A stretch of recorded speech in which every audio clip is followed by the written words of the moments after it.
What if an F1 car had hard tyres on the rear but soft tyres on the front? Well, today we're going to be finding out. I've actually set it to Pirelli's hardest available compound, which is the C0 compound, put that on the rear of all of the tyre compounds, and we're going to go and try and find some tracks with the C5 softest compound on the front. Let's see how it handles. So we're going to run the sweaty setup, right? This is the time trial setup. So this setup is normally fairly, not oversteering, but it turns a lot, all right?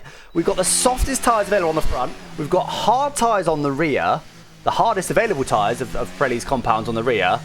With this eSport setup, is this going to be drivable? Remember, it's only about 8% difference in grip. It's not a crazy difference.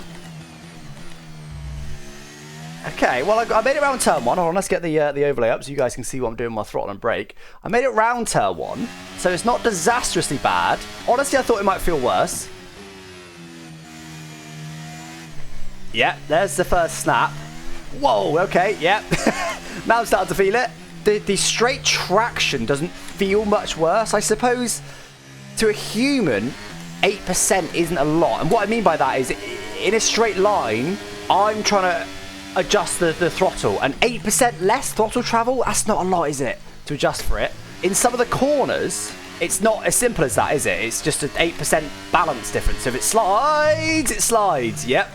Okay, it's feeling a bit worse now. Again, though, it's drivable. It's not great. Oh, yes, especially through there. Like, I think once I start pushing the limits a bit more, I'm going to start to notice it. Yeah, like there. I'm going to start to notice it more and more and more. Right, let's just have a little. Well, we'll do an actual full lap, but I'll have a little push lap. See if I can manage it. So far, I've just sort of been getting a feel for it. Get it? It's dry. I think you can adapt to this, particularly with setup. I genuinely think. I mean, again, temperatures, I think in real life will be the biggest thing.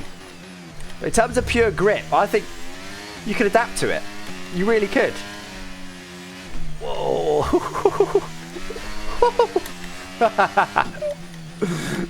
Yeah, it's not the easiest thing I've ever done. I was lucky enough to have a call with Lewis Hamilton last year. And the question I wanted to ask him was, what is the biggest difference between games? I know he doesn't play the F1 game really, but he's played a lot of Gran Turismo. He's an ambassador for Gran Turismo. What's the biggest difference between games and real life in terms of the car feel?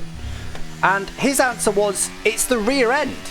His answer was, the rear end in real life doesn't follow the front like it does in games. In games, normally, wherever you turn, the rear follows. Yes, you occasionally get a slide or some wheel spin, but generally speaking, the rear will follow the front. He says in real life, that's just not the case. Sometimes the rear just doesn't follow the front, and actually sometimes you need to almost drive it based on the rear being the limiting factor, not the front. Which just doesn't really happen in games, does it? Not really, not in the same way. So I found that really interesting from the 7-time world champion Lewis Hamilton. And actually, the reason I thought of that then is because I feel like this maybe is a bit more realistic in some situations. Depends on your car, depends on the era. But I feel like this is more realistic now. I'm having to be a bit more mindful of the rear. I can't just chuck it into the corner. If I just chuck it in like that, it does that. I can't just chuck it in like you normally would. I also need to be a bit mindful when I'm on the brakes. You know, I can't just turn in as freely as I want to. It's really interesting, actually. Although it's not a massive difference, it's still drivable. I really feel like it's potentially made the game more realistic.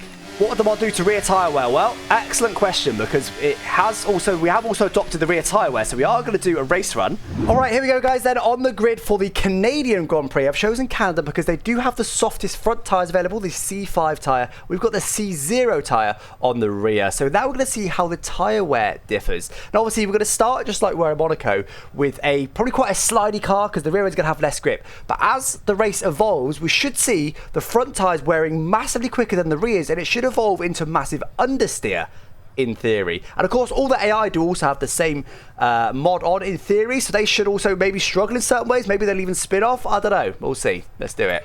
So let's have a look. It probably won't be a great launch with the hardest tyre. That's of course not even raced at Canada. This C0 tyre isn't even raced at Canada. This isn't Canada's hardest tyre. This is the hardest tyre that Pirelli make. Whoa, oh hello. I was there on the brakes. Oh, this front grip. Okay. Massive front grip. I'll tell you why. Partly because we got softs on the front and Piastri had hards on the front. But also, we now got massive rotation available. We've obviously got a time trial setup on again. We've got, whoa, hello, Sebastian Vettel 2012. Was it 2012? Or was it, I think it might have been 2011 actually. That was exactly what Sebastian Vettel did, except he skated straight off and lost the race lead. Wow, okay, yep. I can't wait for that to not be a thing anymore. All right, I don't think we're going to be attacking George Russell anytime soon. We're going to burn to battery. I want to try and defend against these guys if I can. Oh my God. I locked the rears and just drifted through the turn. This was worse at this track. It might just be the setup's perhaps a bit more aggressive. I'll tell you exactly what it is. We've got lower wings now. In Monaco, we had such high wings that we were kind of overcoming a lot of the issues, but we've got lower wings now. All right. Oh, God. Of course, shot a turn in that time. So at the moment, yeah, the fronts are wearing quicker than the rears, despite all the sliding that we're doing. Centre on me. Oh, hello. Yeah, see, like those sort of corners, we should be quick because of the good rotation we got. And the rears actually aren't wearing that much slower than the fronts. I'll tell you partly why it is. Because the rear's so slidey, I can't use the fronts like I normally would. I can't be aggressive with the turn-ins and really wresting the car through the corners. I can't do that. So I'm inadvertently here being really drifty, really gentle on the front tyres. And also in addition, when we just did that last corner, when you're drifting through a corner like that, you're not really using the front tyres. You're sort of you're using the rear tyres to turn. They're so fast in the straight. He's going to get clean past me. Nothing I can do. Alonso's going to get me as well. He's going to have a go. Oh, had to straight line it. Had to straight line it. Had to straight line that. That was not good. Right, let's see if we can stick with Piastri now. We should get DRS on him. Oh, I'm definitely going to get some penalties in this race. I'm just more fighting the car than I am kind of accurately guiding the car. See again there, just like Lewis Hamilton talked about in real life. I knew I was late on the brakes. I knew the car was on the limit. I didn't dare turn it in like I normally would. If I had normal rear tyres, I would have turned it in there, made the apex, happy days. Because I was going in deep, I didn't dare apply the steering torque that was required to get in. I was just gently tipping it in because I knew the rear wouldn't follow. Really interesting, exactly as Lewis Hamilton said it is in real life. I did say I'm probably looking after the fronts more than I expect because all the rotation we've got in the car, we're not having to force the car through the turns. We're sort of sliding through the turns a little bit. We're allowing the rears to do the turning, not the fronts. So it's saving the front tyres as well.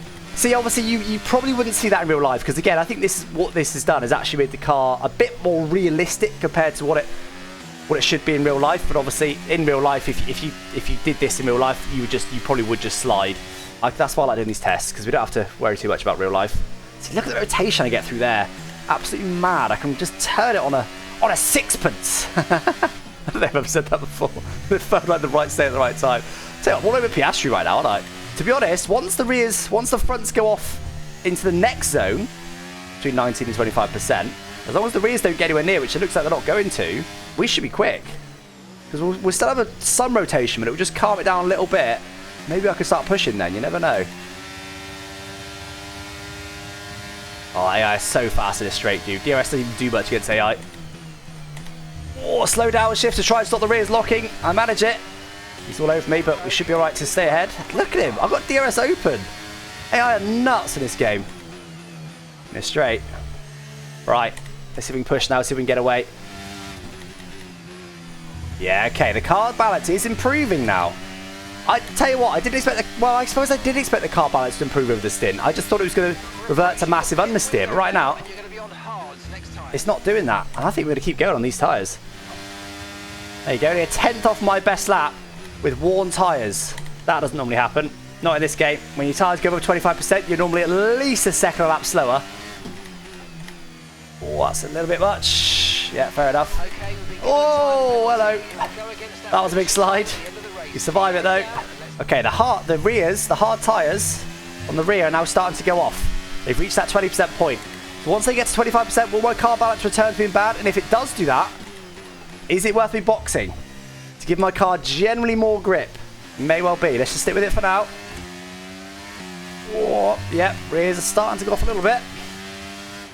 Flick it in. Ah, it's too deep. I tried too hard. Oh, we did get away though. We did get away.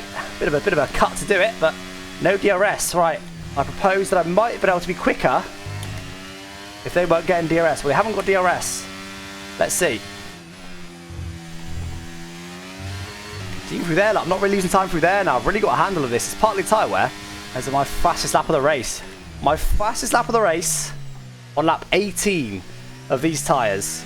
So where Piastri was previously doing sort of high 14s, he did a 15.3 that last lap without DRS. So we are quicker, we are pulling away. Well, how much pace to the tyres, how much are you getting used to the tyres? Well, we'll find out when I box. Because when I box, I should be loads quicker. But we'll see. Again, the balance should have more or less returned now. Oh, there's a yellow flag behind. Okay, they've bought. I think I'm going to box this lap then. Wait, is one of them retiring in the pit lane? Yeah, Perez. Oh, Perez is actually at turn 1. Anyway, we're going to box. We're going to get mediums though for sure. We went to lap 20 of 35 on, well, soft front tyres. Okay, decent enough. So now we've got mediums on the front, which is the C4 tyre, and we've got hards on the rear, is the C0 tyre. So there should still be quite a big difference. There we are. Still going to be effectively going to lead this race because Ross in front has got a pit. So our best lap is a 14. Oh god, yeah, good, whatever. 14.1. No, sorry, that's right. No, that's light. 14.4. I did think I was a bit quick. 14.4. Whoa! See, I was now struggling again with that really sharp turning, while the rear just doesn't follow. Be aware, these tyres need to get us to the end of this Okay. Whoa! You see, it's just that much sharper on the front when they're new. I haven't had that kind of snap in a while, and I am now used to it. But I still think it might be quicker, you know, because there is a lot of grip here. Yep, purple first sector. Oh, that's a bit deep. Oh, stick with it, just about. Let's see what I can do. It's been an alright lap. I didn't burn much battery, but let's see. 13.8. Well, Russell front does have to pit again, but we are currently 7/10 lap quicker than him. There you go, Russell does now box. I actually might be able to overcome that 6-second penalty. It's not going to be easy. Last lap I was 0.6 quicker than Leclerc. If I keep that up, I will be able to overcome it, but let's do it, shall we? Let's see if we can push. Yeah, that was scary. Just tipped it in and prayed it did stick. I mean, have we discovered something here? Oh, hello. You can make the car feel like this with setup without the mod, but you can't quite. You can make it feel similar to this because it's allowing me to overcome tyre wear. Essentially, it starts bad and gets better with tyre wear. In terms of feels, that means I'm able to extract more performance out of it when it's got tyre wear. Really interesting. I love doing these mod ideas. I'm such a nerd that I love learning about all this stuff. The problem is, to be quick, you just have to go right on the limit of grip. You really have to push and just float the car in. It's dodgy, but it's quick. Tell you what, if I could set my best lap at the end of the stint, I guess the tyres haven't gone off yet though. I want them to be over 25%, but that's not going to happen. I'll have to wear them on purpose. Hold on. It's going to slow me down like that, but it probably cost me the race to win, but I think it's be a good test. We've come this far. Doing this does do it a bit as well. Scrubbing them does it a lot more. Really rinses them. Don't think I can win this race anymore. I'll try. But I decided that the test was more important. Okay, a lot of understeer there now. Yeah, a lot more understeer now. Rear's still fine though. So, this next lap, I would not be able to get anywhere near my fastest lap without the mod. If I could still get a low 13 on the final lap, it'll be really interesting. That's why it's not a warning. We'll burn a bit of battery, but even with battery, we wouldn't be able to do it normally. Final lap of the race. Final lap.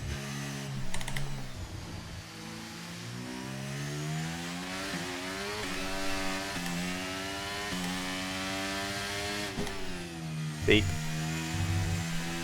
Okay, we've only got Covered it fairly well. Not purple. Might still win this race as well. It's going to be close. Trying not to get any more warnings as well, because one more warning might be another penalty. I'm not sure.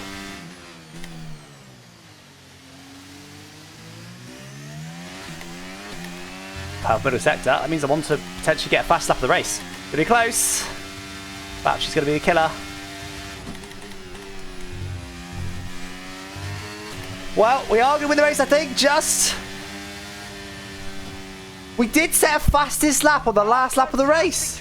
Okay, we used a bit of battery. But I'm pretty certain, once those tyres hit that 25% point, there's no way I'd be able to set a fast lap of the race. Like, improve my best from earlier in the stint. Wow, I can't believe that, guys. I can't believe that. Anyway, guys, hope you enjoyed that little test. I certainly did, as you can tell. Found that really, really interesting. But honestly, I thought, you know, the hardest C0 tyres on the rear versus the softest C5 tyres on the front, I thought it would feel horrendous. I thought it would be sliding everywhere, not able to control the car, just drifting around, really unpredictable, almost like you've taken the rear wing off your car, but it wasn't that bad. Really interesting. I think we maybe might have found some of that. I'm going to try it. I'm going to try it without the mod at some point. I'm going to try a really oversteery setup. As long as I'm not drifting for every corner, I think it could be good. Is that the new meta? Anyway, guys, hope you enjoyed this mod. Don't forget to subscribe to the channel if you haven't already. We will be doing these sort of things in the future. Mods, they're going to be semi-regular now. Semi-regular. Not going to necessarily commit to doing them weekly. And, of course, we've got some Creator Series stuff coming as well. This dog clearly needs some attention. Hello, Pepper. You going to say bye? Good. Yeah, that's not really... Yeah, fine. Pepper says bye. Thanks for watching, chat. Thanks for watching, guys. Catch you next time. Bye-bye.